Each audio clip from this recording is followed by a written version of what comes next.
level. Of course, it's a big deal, right? It's a big deal. This financial markets thing, people are up in arms because this amount of their IRA has been reduced and this amount of their stock portfolio has been reduced and the value of their this and the value of their that has gone down. And what we would say to you is it's all relative. It's not as though one person's wealth completely plummeted and everybody else has stayed the same. It's not as though everybody's life, your life, you know, Joe Public's life changed and everybody else around you didn't change. It's not a localized phenomenon like a tornado or a hurricane or an earthquake or a tsunami or what's the other one? Katrina.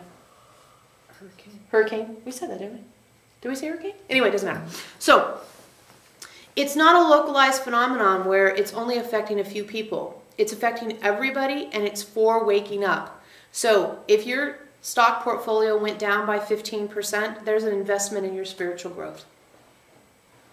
Okay? So if you're tempted, you here or you on the internet are tempted to get all worked up about that, which we of course advise you not to, because what does it good does it do anyway? Just check it off in your mind as an investment in your spiritual growth. Because truly this financial collapse is an investment in the spiritual growth of this entire planet. And, oh God, you put $3 trillion into it. Well, good. It's nice to see that a good amount of money's been spent on something important. And we mean that. We mean that really, really, really, truly. That this financial disruption is the catalyst for the disruption of the patterns that have been holding old energy in place. And because everyone's affected by money on some level, it's the equalizer that everyone's affected by this experience. Now, how you decide to react to this effect is up to you. And we would recommend, of course, that you stay conscious, you become aware of where you're feeling fear, where you're feeling like there's problems, where you're feeling like it's all the sky's falling, and that you deal with it in a conscious way. Your stock portfolio went down? Okay, it did. Bemoaning that loss is not moving forward. Bemoaning that loss is saying, I want the past back. You don't get the past back. You need to be in the moment. And you need to chalk up your 15, 20, 50, whatever percent you drop to spiritual growth for the planet. How else were they supposed to get a budget line item for that? Can you imagine? Can you imagine the Congress saying, oh yes, $3 trillion for spiritual growth? That's funny. It's okay to laugh at that. All right. So that is the economic thing. Now, you're going to vote. Some of you probably already have voted. The rest of you will be voting soon.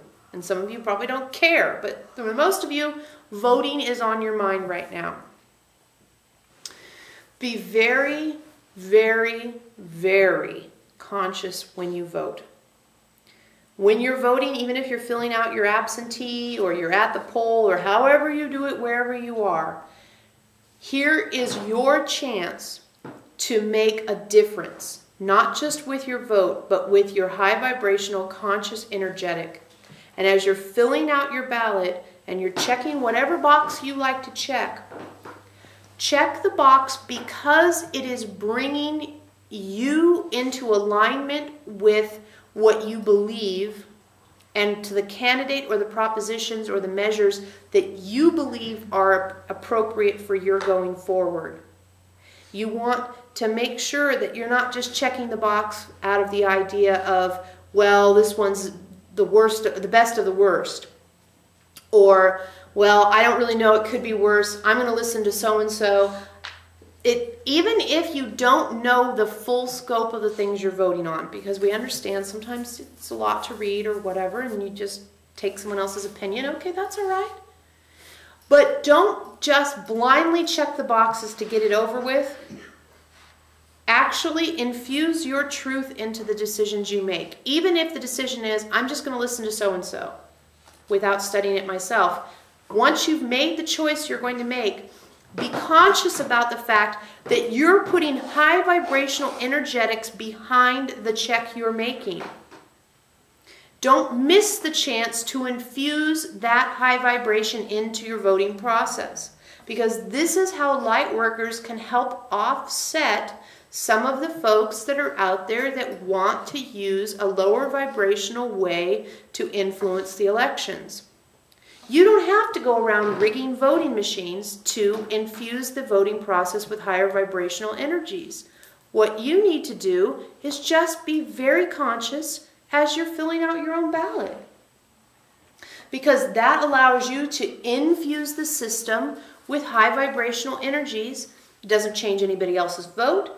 What it does is it raises the vibrational level of the whole process, which would make it more challenging for low vibrational operatives. That's kind of a funny word, but that's the one that came in. Like it's a James Bond movie or something. Operative. Low vibrational influences to take root. So that's your invitation, is to bring high vibration to the voting process by simply instilling high vibration in your vote. In your own little personal voting booth, in your own little personal ballot filling out, however it comes to you that you get to vote.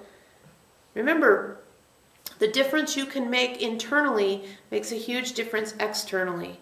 And other people, other forces are out there feeling like they need to manipulate votes through electronics or however they've decided to do it. And what's amazing is you personally have more power over this system than any of them do, because by infusing it with your vote with high vibration, you bring the whole thing up. And if enough of you do that, it interrupts the ability for low vibrations to have an effect. And that's just the truth of the matter. So, vote with high vibration. And once you vote, when you hear about the voting process, infuse it with high vibration. So if you hear, oh, people are having trouble with the voting machines, or you're going to go be at the polls, right? If you're going to go be at the polls or hearing about things on the internet or on the TV, you hear it, the votes aren't working right. And the first thing that tends to happen is you think, oh, God, that's bad, right? Or, oh, God, that's horrible. What's going to happen? Or, oh, is the election going to work out, right?